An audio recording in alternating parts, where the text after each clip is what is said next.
Hello friends, welcome back to our channel R learning classes. एक बार मैं फिर से आप सभी के सामने हाजिर हूँ।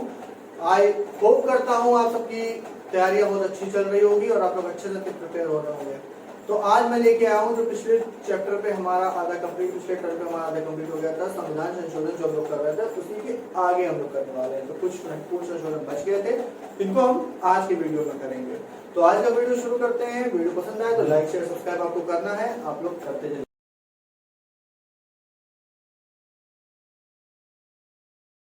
सबसे पहले बनता है हमारा, जहां पे हम लोग ने पिछला छोड़ा था 56 के बाद हम लोग 61वां संविधान संशोधन इंपॉर्टेंट है, मोस्ट इंपॉर्टेंट। आप कॉपी में नोट डाउन कर लीजिएगा, नहीं तो एक काम करिए, आप उसका पूरा का स्क्रीनशॉट ले लीजिएगा, पिछले टर्म पे भी ले लीजिएगा, इस बार भी ले लीजिएगा, इससे आपको दिमाग में ये चीज बनी रहेगी। तो 61वां संविधान संशोधन बोला गया मतदान की आयु 1989 में आया, 21 वर्ष से 18 वर्ष करने वाला। कब आया था? राजीव गांधी की सरकार में आया था। ये भी मोस्ट इंपोर्टेंट पूछा जाता है। सो 1989 से पहले जितने भी चुनाव होते थे, चाहे वो लोकसभा का हो और चाहे वो राज्यों की विधानसभा का हो, तो उसमें 21 वर्ष एक मिनिमम आयु मानी जाती थी तो आगे वोट डालने की, 21 वर्ष या 21 वर्ष से ज्यादा।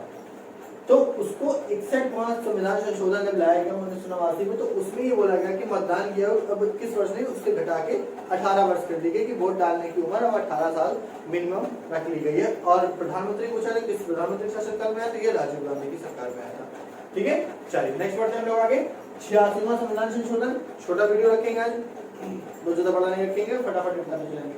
तो 86वां संविधान संशोधन आया, शिक्षा को मौलिक अधिकार बनाया गया था। आप लोग इसमें हम लोग थोड़ा सा पढ़ चुके हैं कि मूल संविधान जब आया था तो शिक्षा से रिलेटेड कोई बात नहीं हुई थी। अब बताइए, देख लीजिए, संविधान बनाया गया उसमें शिक्षा से रिलेटेड कोई खास बातचीत नहीं, उसको अधिकार नहीं बनाएगा मूल संविधान में, जीरो।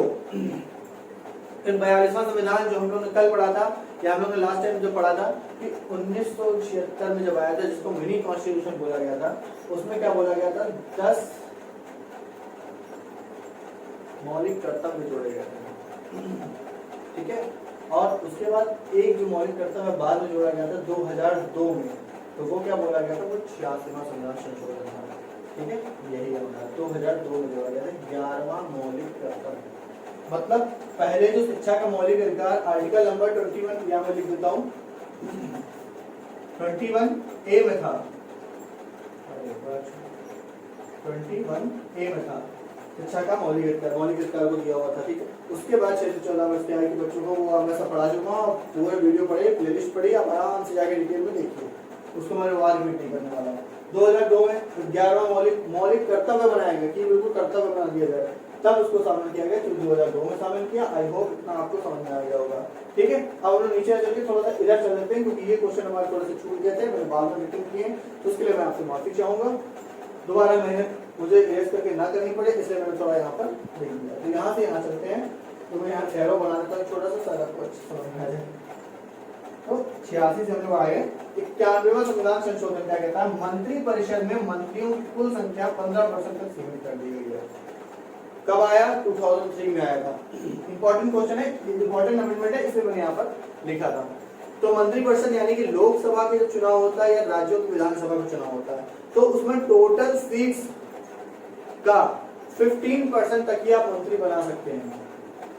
ठीक है, अगर 300 सीटें, आप लोग मैथ की कैलकुलेशन कर सकते हैं, 300 सीटें, तो 300 का 15% निकाल लीजिए, तो 45, यानी कि आप वहां पर मैक्सिमम 45 मंत्री ही बना सकते हैं। अब वो सब मिला के होता है, उसमें कैबिनेट मंत्री, स्वतंत्र प्रभार, राज्य मंत्री, सब आ जाता है उसमें। ठीक है, तो 45 मंत्री आप बना सकते हैं। तो इसको लाया गया। इसमें एक नोट डाउन करके पॉइंट और लिख लीजिए कि कोई कोई स्टेट ऐसे जैसे कि गोवा है, तो वो जहां पर 40 से भी कम सीट्स हैं, 40 से भी कम सीट है। अब 40 सीट का अगर आप 15% निकालने चलेंगे तो 2/5, 3 2 6 मंत्री निकलेंगे, तो उसका मतलब नहीं बनता है।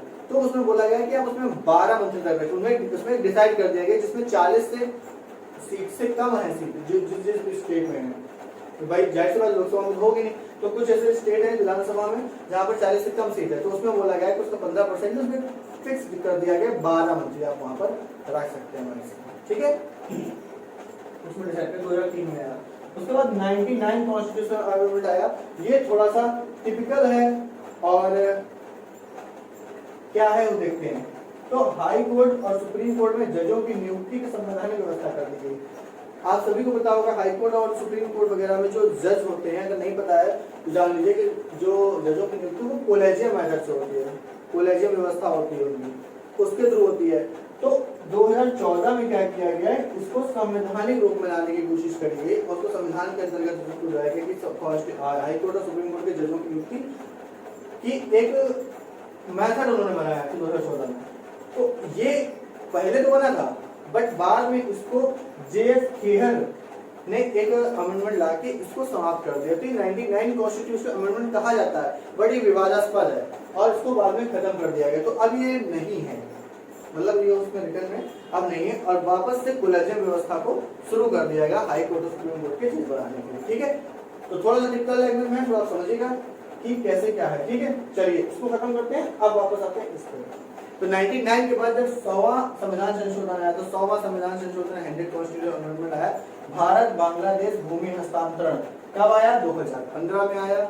हाँ, तो इसमें क्या किया कि दोनों की, भारत और बांग्लादेश की दोनों की आपसी सहमति से कुछ भूमि का लेन देन हुआ, मतलब थोड़ी हमने उनको दी, थोड़ी उनसे हमने ली, ऐसा समझ सकते हैं आप। ठीक है, तो भारत बांग्लादेश भूमि हस्तांतरण इंपॉर्टेंट है, 100वां संविधान संशोधन इसलिए इंपॉर्टेंट है क्योंकि 100वां संविधान संशोधन था।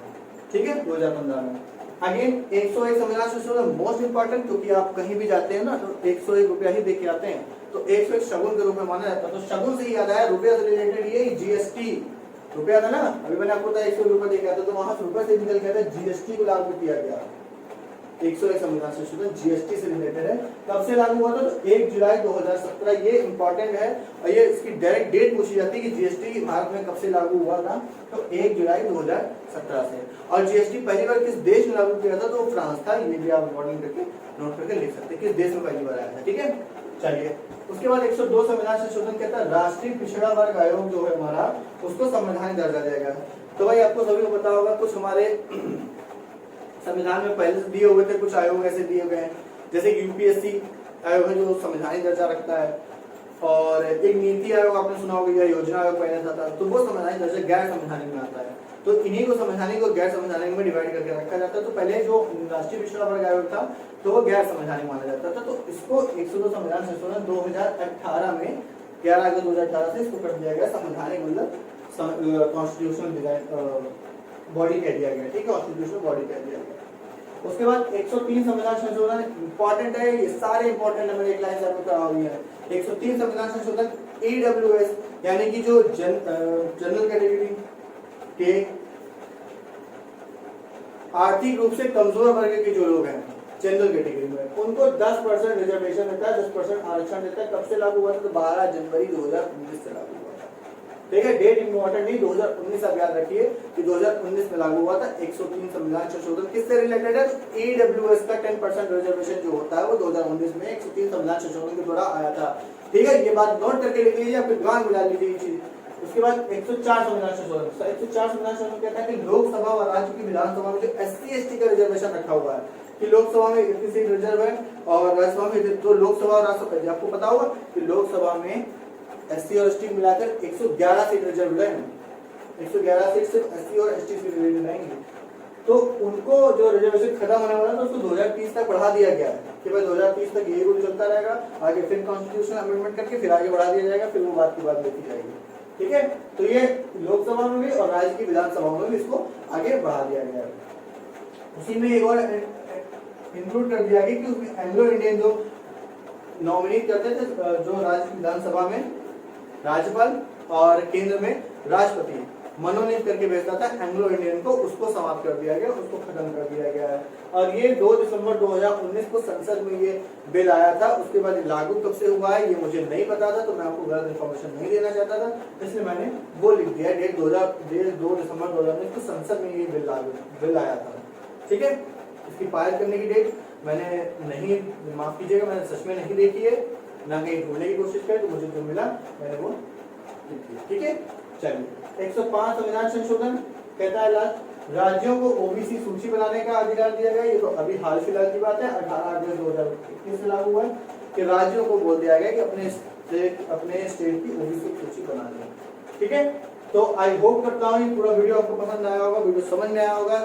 और अगर इससे कुछ भी आपके इम्पोर्टेंट और सब आप पढ़ लीजिएगा, ये सब आपके एग्जाम से रिलेटेड है, टॉपिक है, मोस्ट अच्छे क्वेश्चन उठाए हुए हैं, तो प्लीज पढ़ लीजिएगा। इसमें से अगर कुछ भी फंसता है तो हमारे लिए बहुत अच्छी बात होगी। चैनल को लाइक करिए, शेयर करिए, सब्सक्राइब करिए। मिलते हैं नेक्स्ट वीडियो में, तब तक के लिए थैंक्स फॉर वॉचिंग।